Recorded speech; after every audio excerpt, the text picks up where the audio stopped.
Yeah, I don't know. We'll make do. Let's pray. Let's get started. Our dear Lord God, we thank you and we praise you for this opportunity to study your word. We ask that you would lead us and guide us.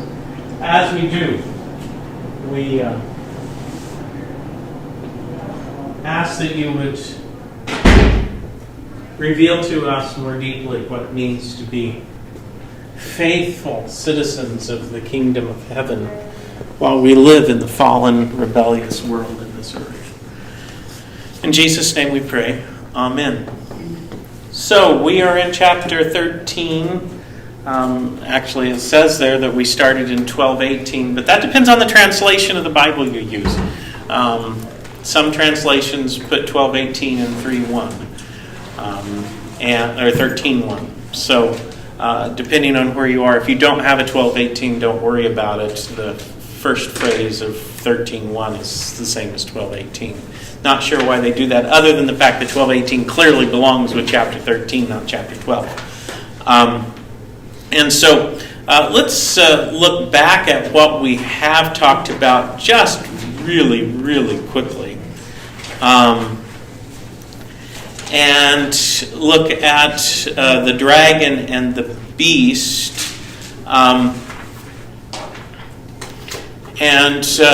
The dragon stood on the sand of the seashore. That's 12:18 or 13:1a, depending on which you are. And so the dragon stood on the sand of the seashore, and he says, Then I saw a beast coming up out of the sea, having 10 horns and 7 heads, and on his horns were 10 crowns, and on his heads were blasphemous names. And the beast that I saw was like a leopard, and his feet were like those of a bear, and his mouth like the mouth of a lion. And the dragon gave him his power and his throne and great authority. And so we talked last time about this beast that's coming up out of the sea. The dragon is standing on the sea and on the land, both of which in the Revelation are places where the rebellious realm lives, the rebellious population lives. And so we have this beast here. He has 10 horns and 7 heads, and on his horns are 10 crowns. He's very much like the dragon. The dragon also has the 7 heads and the 10 horns, but the crowns were on the heads. The crowns were on the horns with the dragon, and now on the heads instead of crowns, we have these blasphemous names. The beast and the dragon the beast is basically a manifestation of the dragon in this world, and then he ties in the beast with the beasts of Daniel, where he sees that, except in Daniel they were separate beasts. There were 4 separate beasts, and here they're all mushed together into one, which indicates to us that those beasts that manifested were just partially this beast system, because the beasts that manifested in Daniel were different empires. And so throughout the ages, the different empires have manifested this beast that is in the world that follows the dragon or Satan. And then we saw this mysterious wound of the beast, where it says, I saw one of his heads as if it had been fatally wounded, and his fatal wound was healed. And in terms of what he's talking about there, it's just kind of weird, because fatal wounds aren't healed, but in this particular case it is. And so the weird language alerts us that something important is going on here. And throughout history, people have thought that this beast has been destroyed. They thought it was destroyed when Assyria fell, Babylon conquered it, and then Babylon fell to the to the Persian Empire, and then the Persian Empire fell to the Greek Empire, and then Rome, and they thought it was destroyed then, and it's manifested in a different way, not so much. I mean, clearly through nations it manifests, but it's also manifests through just the way the culture is and things like that. And so it's one of those things where it looks like evil is put down in the world and then it comes back. Evil is put down in the world and then it comes back. And that then plays into the way that people refer to or respond to the beast. And we saw in verses 3 and on, the whole earth was amazed and followed after the beast, because they just follow after this. They follow after the world systems that Satan brings, and they marvel after it, and they worship the dragon. They worship Satan. Not directly, and we're not talking about Satan worshipers, but they worshiped the dragon because he gave his authority to the beast, and they worship the beast, saying, who is like the beast and who is able to wage war against him? People really don't think that there is any way to respond to these evil systems that Satan brings up. How do you fight that? Especially if you put one down and then another one comes up somewhere else, which is what you see in the world over and over and over. That's why when the Taliban is put down and then it comes up. Well, actually, it never was put down. When Al Qaeda was put down and then it came back, and when the evil regime in Iran was put down, and then it comes back, or Iraq, and then it comes back, and over and over and over, and something is put down, that's manifested from that system in our own country, and then it comes back. People, we have no power to overcome this, and so people start worshiping it in the way they live their lives. They give their loyalty to it. You can't fight City Hall; you might as well join it. And so he says, an authority was given to him, the beast, over every tribe and people and language and nation. And so everyone in the world who doesn't follow Jesus, everyone in the world is under the authority of Satan, of this horrible beast system. We saw that he is the beast is blasphemous. It's like an anti-Christ kind of figure that we have here. Remember, it said there in verse 4, they worshiped the dragon because he gave his authority to the beast, and who is able to wage war against him. And then, he goes on, a mouth was given to him speaking arrogant words and blasphemies, and authority to act for 42 months and given to him. And he opened his mouth in blasphemies against God, to blaspheme his name and his tabernacle, that is, who dwell in heaven. And that's what the world does. The world just speaks evil of God. And you can see that. It doesn't take too much to see that as you look around, whatever it is. I was thinking just after this, when we were talking about this last week, I was thinking about the situation with the cake decorator in Colorado, in Denver, Colorado, and he refused to do a cake for same-sex marriage. He didn't refuse to do a cake for the couple. He refused to do a cake for the actual wedding ceremony. And he made it clear, he has testified in court, and it was accepted. He made it clear that he was saying, I'll do any other cake for you. It's not I'm discriminating against you. I don't agree with this particular practice. I don't think it's biblical, and it would violate my conscience. And so he refused to do it. And of course they sued him, and it went all the way to the Supreme Court until he finally won. The baker won. The day after it went, very day after he won in the Supreme Court, another individual came in and said, and this was an attorney, and said, I want a cake, and they wanted a cake that celebrated their coming out as transgender. And he says, I'm sorry, I'll do any other cake, but I won't do that. And so now he's being sued for that. And so it's just constant over and over and over. And this is a blasphemous kind of way that the world tries to attack Christians. Now, don't get me wrong. I think a lot of Christians in our day and age have more in common with the beast than with Jesus, and probably need someone to put them into certain kinds of place where they're not acting out like they are. But the fact of the matter is that the world hates Jesus. And the world hates those who follow Jesus. Not every individual in the world, but the world as a whole does hate Jesus and will do what it can to silence us. And I was thinking of another situation where a church that was pastored by someone I know in London. And they have a little narthex there at the street level. It's in the middle of the city, and there's glass doors. And on inside is a bulletin board. And inside in the bulletin board, they had an event posted inside the building, posted that about a particular event, and they were sued by the government for hate speech because it wasn't something that fit the particular culture in England anymore. It wasn't outside, and they weren't doing anything outside. It was just inside there where people walking down the street could see it, and someone was offended that it was inside. And they went after them. In the end, they lost because it was inside. But at the same time, it's another manifestation of this blaspheming His name and those who dwell in God's tabernacle. That's us.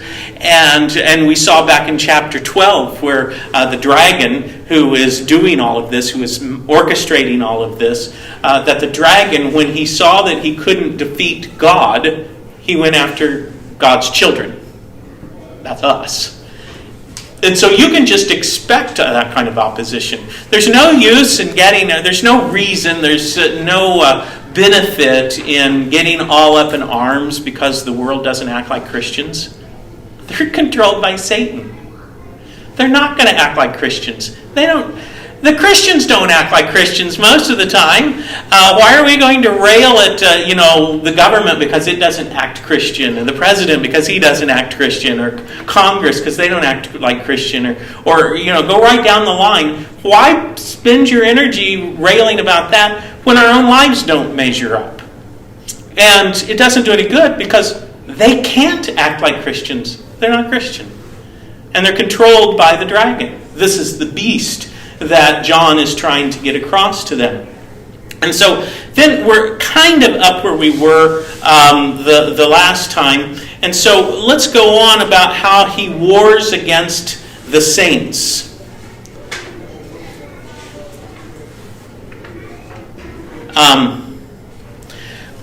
How he wars against the saints. I can't look at that. Those are the wrong colors. And it just bothers me to no end.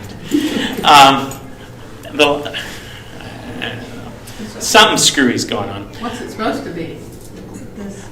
So the background behind, so the top and bottom bars are black. And the background is kind of a tealy, bluey green. and the white is actually white. Yeah. Just pretend you have like purple glasses on. And so, but anyway, this beast wars against the saints. It says in chapter 13, verse 7, it was also given to him to make war with the saints and to overcome them. And authority was given to him over every tribe, people, language, and nation. So this beast goes to war against us. We've already been talking about that because we the saints witness to another order that is reminiscent of a previous conversation this afternoon that is in competition with the other one, and they don't like that. We are a deadly threat to the dragon's deception. we as the citizens of New Jerusalem are constant reminders in the midst of the fallen world that the dragon is a defeated power, that Satan is actually defeated. And they don't like that. Satan especially doesn't like that.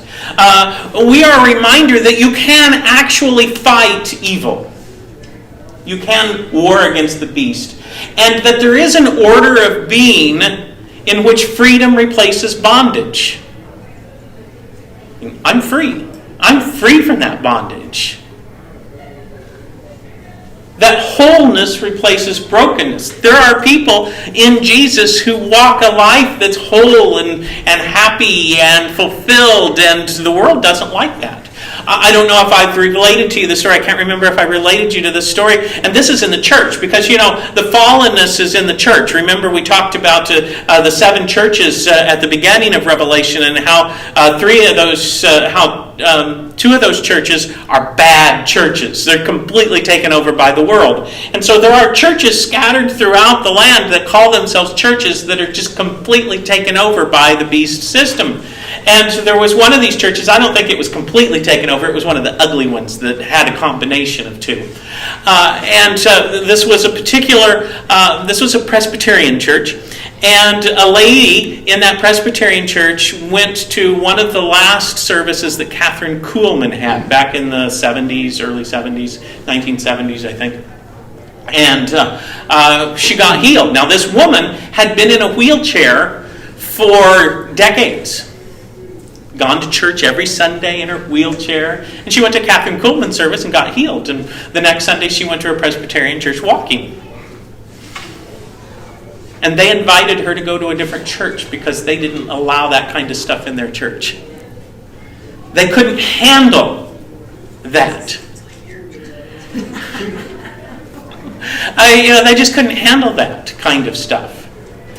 There was a particular instance in this church where, and it wasn't that bad, but there was an instance in this church where Jacques was teaching, and he was talking about some supernatural occurrence that happened when someone in the church he was at had prayed and something like that. And an individual said, not in Kansas, maybe in Africa, but that doesn't happen in Kansas.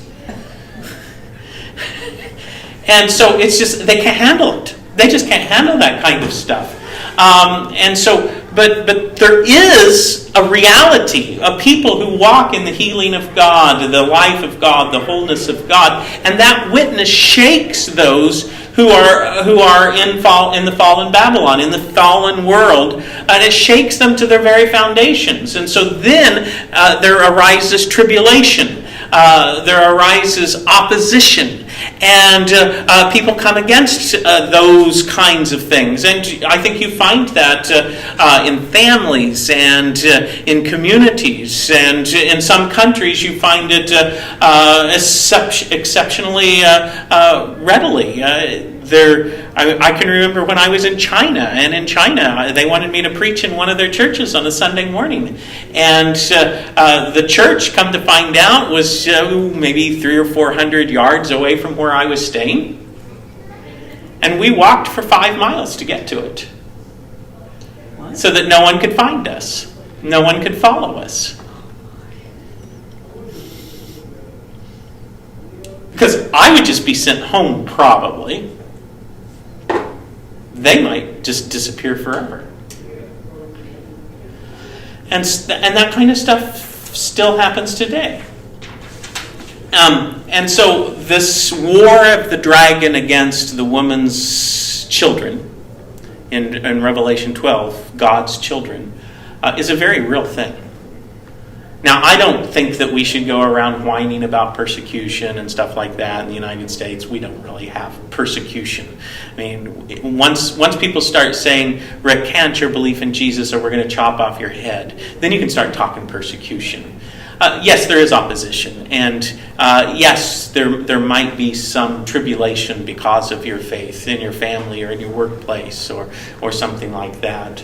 But remember what Peter said. Peter says, if you suffer because of the testimony of Jesus, then count that something that's a glorious thing because God gets glory. But if you're suffering just because you're a jerk, then that's on you. He doesn't use the word jerk, but that's what he means. If it's because of your own actions, then so be it. It's kind of like a guy I knew in school when I went to school in Tulsa. Actually, I went to school in Broken Arrow, and when I was living in Tulsa, and he worked at a Quick Trip, and they fired him. And I said, why did you get fired? And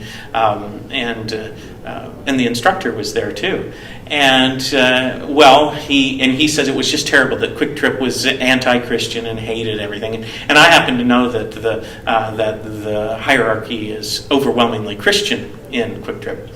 And so they were just terrible. Well, when customers would come in, instead of taking care of them, he'd try to get them saved. So he wouldn't be doing the cash register and taking their money. He'd be wanting to push a tract onto them or witness to them or stuff like that. And he had no discrimination about how he did it or how many people were standing in line or anything like that. And so they told him, you're not here to win people to Jesus. You're here to take care of the customers. And so he got fired, and then the instructor says, and until you change, I hope you get fired from every job you go to, because this is not persecution. This is you being lazy and taking advantage of your business that you work for. And so I'm not talking about that kind of stuff, but there is actual opposition. Teachers who are told to take off crosses that just, a small piece of jewelry or something like that in schools sometimes. And that's happened here in Kansas, even at a school district, and things like that. I mean, they have no right to do that kind of stuff. None at all. You can have a Bible out on your desk. You just can't push it onto other people and things like that. But so there is that kind of stuff. The beast does make war. Satan does make war against us. But then notice here that he also can overcome us. And from time to time, the church is overcome by Satan. Not entirely, not forever, but, Jesus was overcome. Jesus was killed. And so we shouldn't think that we're anything special or that anything went wrong. And then we shouldn't start asking those questions, well, why did this happen? Or why did God allow this? Well, we're in a war. There's casualties. Of course, that's probably not the most pastoral thing to say when someone comes to you, but it's the reality. And one of the ways the beast conquers people in the church, the saints, is by subverting the saints, by drawing the saints into accommodation with the values and structures and dynamics of fallen Babylon. That was seen in those bad churches of Laodicea and Sardis, and to a certain extent in the ugly churches of Ephesus, Pergamum, and Thyatira. And so he tries to bring that in. And that's kind of the subversion that we see, like in this church, like the individual saying, well, not in Kansas. God doesn't do those things in Kansas. See, Satan has come in and warped their mind and their faith. It's not that they're not good people, it's just that they've been subverted into a very materialistic worldview. Thank God for science and those things, but on the other hand, thank God for the things that God does that are beyond that. Another way that the beast conquers is just by killing saints. It killed the two witnesses. Remember back in chapter 11, verse 7. It was seen in Philadelphia and Smyrna, the good churches, and remember what Jesus called them to: be faithful to death. And then he promised to them tribulation, commendation. Remember in the fifth seal, when the fifth seal's opened and you see all of the martyrs, those who have died for the witness of Jesus, and they're under the altar in heaven. And they say, how long is this going to continue? And remember what they were told? Until your number is full. Not until everyone who's going to become a Christian becomes a Christian, but until the number of people killed for Christ is full. Which is not a real nice message, but it's that war that we're in, and we are going to see casualties. Hopefully, you won't be one of those casualties, but I think it would be a great honor to die for Jesus. Now, I told that to my DS once, and he told me I was mentally ill. That was in the church where they poisoned my dog, and a particular, I probably shouldn't say what position it was since we're on Facebook, but that particular individual tried to strangle me, and I had to go to the hospital, and I had bruises around my neck and stuff, and the DS said, we need to move you, and I'm going, no, we need to stay here and fight this fight through the end. And he said, well, you might die. And I said, maybe that's what this church needs, is a good martyr to shake them up. And they moved you. Huh? And then they moved you. And they moved me. We had that conversation on Saturday, and they had a church for me on Monday. And on Thursday, I was having the introductory meeting at the church. Because they don't have, the cabinet doesn't have the courage to knowingly allow someone to become a martyr. But I get it, I appreciate that they cared about me. But it's still, at the same time, these are the things that are going to happen. And you would hope you wouldn't become a martyr by the hands of someone in the church, but it's possible.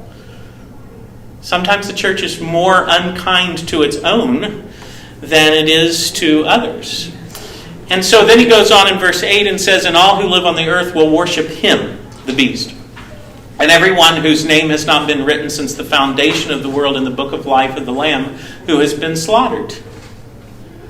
John sees two dimensions of reality here. He sees the definition of the inhabitants of the earth. They're those whose life is shaped by the blasphemy of the beast.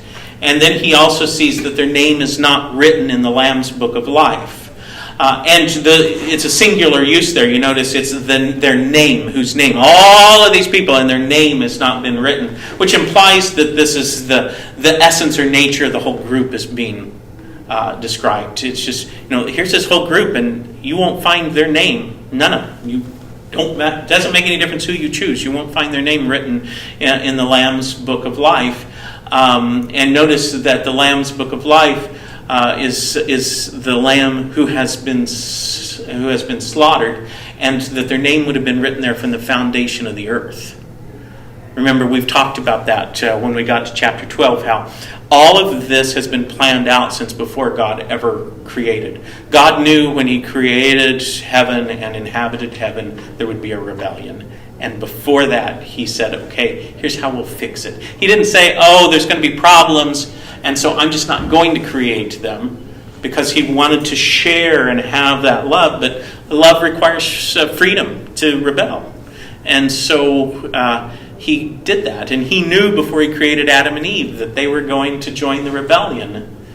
And yet he created them. But before he created them, he had planned the whole plan of redemption. And Jesus was slaughtered in the mind of Christ, in the nature of God. Jesus was slaughtered from before the creation ever. It's always been there. And so the names of those who would receive, they're already written. And some people just won't ever receive. If anyone is destined for captivity, he says, to captivity he goes. If anyone kills with the sword he must be killed. Here is the perseverance and the faith of the saints. And this comes from Jeremiah. And this is just the inevitable consequences for fallen Babylon. Not only is fallen Babylon excluded from God's realm, remember there's no place in heaven for the dragon, but ultimately it's going to be taken captive. And ultimately it's going to be destroyed. And the nature of its destruction is shown later in the vision where it talks about the second death in the lake of fire, which is in there probably, but we'll get to that in several chapters, 9 chapters or so. And so then he goes on and he looks at the church in the world.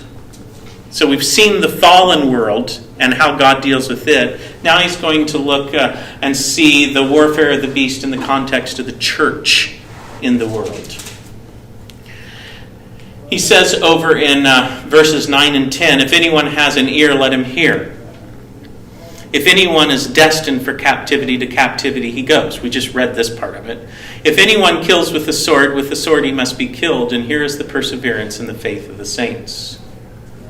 Now, the 7 churches would have picked up on some stuff that you might not have picked up on because it's been so many months since we started, and some of you weren't even around in the study when we started, that there's some dynamics that are going on here for them in the midst of the fallen Babylon. And so the vision returns to a repeated exhortation from the letters to the churches. If anyone has an ear, let him hear. Every single letter, that's what he would say at the end. If anyone in this church has an ear, let him hear.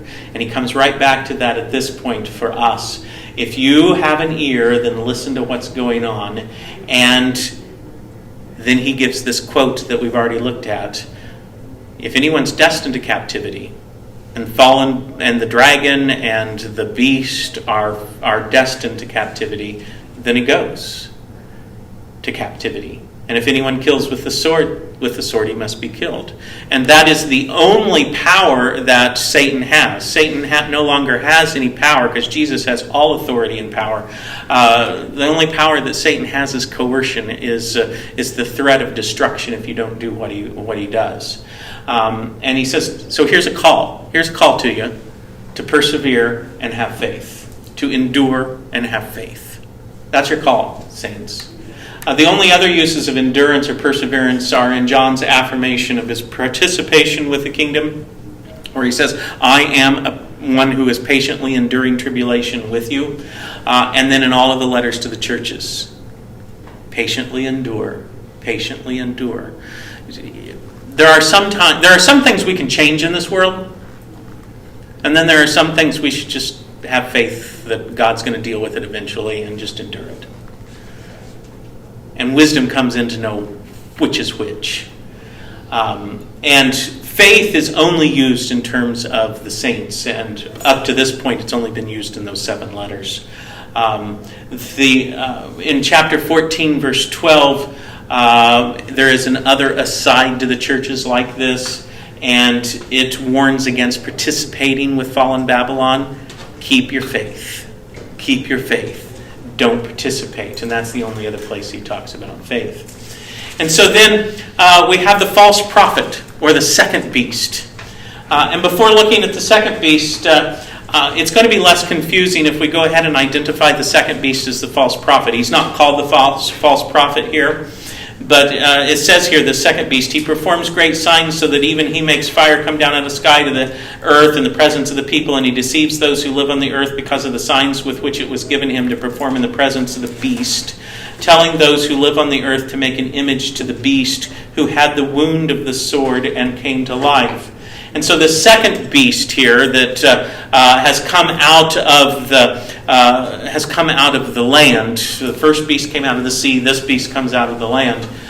Performs signs on behalf of the first beast. So he's working for the first beast, by which he's deceiving the inhabitants of the world. Later on in chapter 16, jump over to chapter 16 for just a second. He says, I saw coming out of the mouth of the dragon, and out of the mouth of the beast, and out of the mouth of the false prophet, 3 unclean spirits like frogs. So in chapter 16, he identifies that second beast as a false prophet. And so it's just easier at this point to go ahead and start to calling him the false prophet. And so he sees this beast coming up out of the earth in verse 11, the false prophet coming up out of the earth, and he had 2 horns like a lamb, and he spoke like a dragon. Now, the primary characteristic of that first beast was like the dragon with all the heads and stuff, but his primary characteristic was blasphemies. He had blasphemy, blasphemy, blasphemy written all over his forehead. Now, here he's has 2 horns like a lamb. And 7 times in the next 5 verses, there's the Greek word that means to exercise, or to make, or to perform, or to cause. And it's used to to describe the false prophet. The beast represents this big worldview that people have, this allegiance to the dragon, this allegiance to Satan.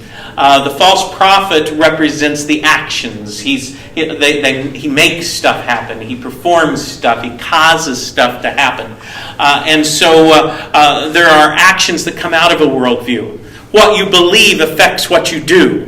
And so as the world believes and falls more and more in line with the way that the beast system works, the way that Satan or the dragon works, then their actions are going to increasingly reflect that. And you see that. And every once in a while it'll get so far out of line that God will bring it back.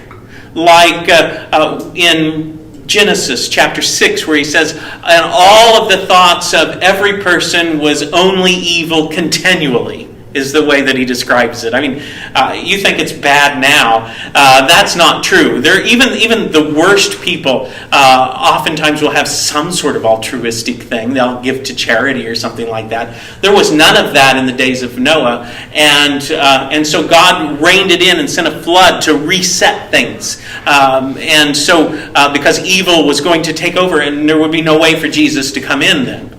And so every once in a while he'll do that.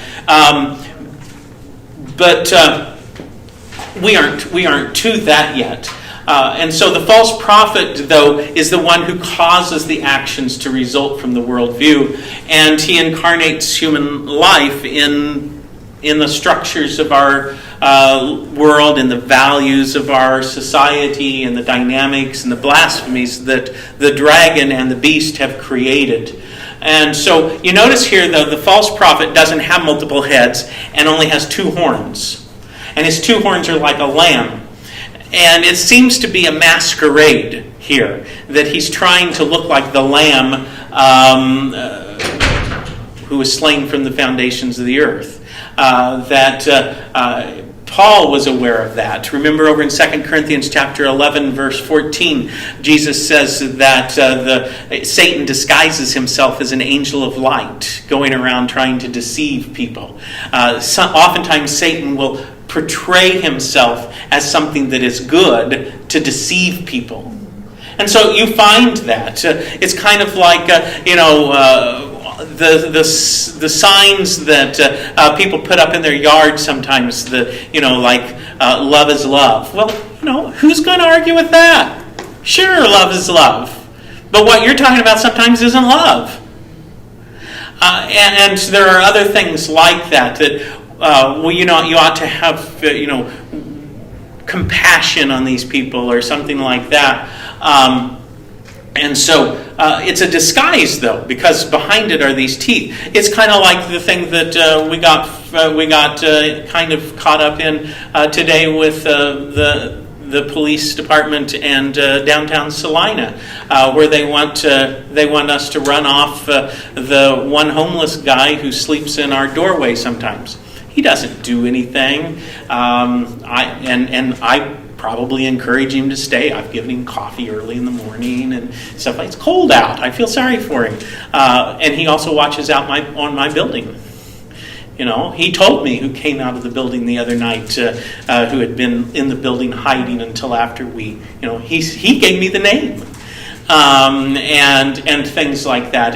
But downtown Salina doesn't want homeless people downtown because that will run off our customers or something like that. Even though the homeless typically don't sleep in their front doors and things like that. And it all sounds good, but it really isn't. And there are other things like that you can... And you can see that with other kinds of political things. Politicians will say something that sounds good if you don't think too much. And then you realize, here's the consequence of this, and this. And so Satan disguises himself in ways where he does things that look like they will benefit society, but then it's really the voice of the dragon in the end. And it will destroy people. And so this false prophet, he is doing that kind of stuff. He looks like the lamb, but he speaks like the dragon. He looks like Jesus a lot of times, but he speaks like the dragon. I think I used last week when we got off on something similar to this, the YMCA that used to be overtly Christian, and they kind of wandered away from that. And I like the YMCA. I'm a member of the YMCA. And don't have anything really negative to say. But at the same time, when I was training for the YMCA, people to become teachers and instructors and things like that, one of the classes I would teach is on our 4 core values, one which is caring, and we talk about love, and they would talk about how, that love is the same in Hinduism and Buddhism and atheism and Christianity. Well, it's not. It's not the same at all. And so it looks very Christian, but in the end, it's not Christian. And they don't realize that they're doing that. They're good people. They're just caught up in something that's not the kingdom of God. He exercises all the authority of the first beast in his presence, and he makes the earth and those who live in it worship the first beast whose fatal wound was healed. And so he's concerned with getting the inhabitants of the earth to worship the beast who represents the dragon or Satan. And he performs great signs so that even he makes fire come down out of the sky to the earth in the presence of people, and he deceives those who live on the earth because of the signs which it was given him to perform in the presence of the beast, telling those who live on the earth to make an image to the beast who had the wound of the sword and has come to life. Now, it would be nice if John defined to us what those signs were in some detail. Some of them relate to fire coming down from heaven to earth. And remember earlier in chapter 8, the prayers of the saints are thrown down out of heaven on the earth and they're fiery. And in chapter 9, the torments of sin is used as the image of fire as well. In chapter 10, the feet of Christ have fiery feet, and he puts his fiery feet on the sea and the earth. That's actually 3 times in the vision. And then the 2 witnesses, they have fire come out of their mouth. Fire is promised as a result, as a response to God on those who worship the beast. The angel who has the power for fire in chapter 14 directs the harvest of wrath. In chapter 16, the beast's kingdom is scorched with fire. In chapter 18, the fallen Babylon is burnt with fire because God's mighty and judges her. In the final act of history, the armies of the rebellious order surround the camp of the saints, and fire comes down from heaven and consumes them. And so fire, as a presence of Christ, God's holiness in the middle of the fallenness and rebellious order, is just a major image here.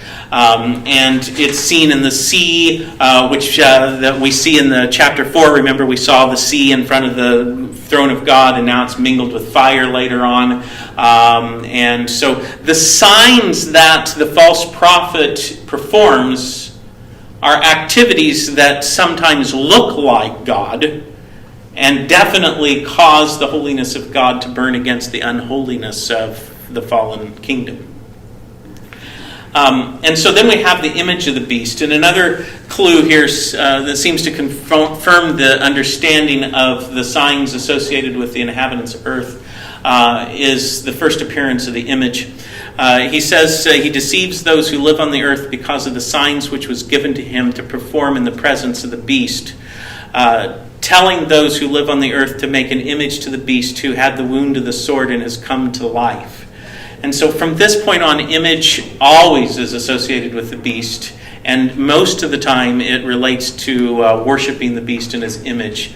That could be widespread idolatry from the Roman Empire in John's day, although you would expect images, not image. And it could refer to the images of the emperor, which were prevalent in John's day.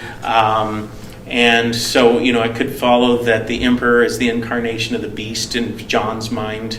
It could refer to the citizens of the rebellious order incarnating the beast in some way. But the image is something that comes, the beast's image just is all over the fallen world. And it was given to him to give breath to the image of the beast, so that the image of the beast could even speak and cause all who do not worship the image of the beast to be killed. The voice of this widely held system of values is powerful, and it's incarnated, or the image is here in the world. And John sees that the main purpose is to kill anyone who doesn't worship the beast. And there's just an alternative system of values and structure of life and society and the dynamics of existence that can't be tolerated. And so then we come to the end, the mark of the beast. And he causes all the small and the great and the rich and the poor and the free and the slaves to be given a mark on their right hands or on their foreheads. And he decrees that no one will be able to buy or sell except the one who has the mark, either the name of the beast or the number of his name. And we'll come back to the mark next week. Oh, come on. That's the only reason I came. Well, you have to come next week. Because we only have 3 minutes left. So are there any questions or comments?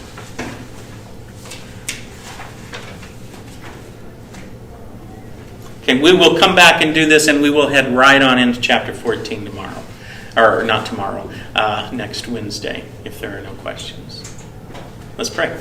Our dear Lord God, we thank you and we praise you for your word, and we just ask that you would teach us how to be citizens faithful to you, faithful to our citizenship in heaven, as we live here in this fallen world, as creating outposts of your righteousness and your holiness in the midst of fallenness, and how we can invite people to leave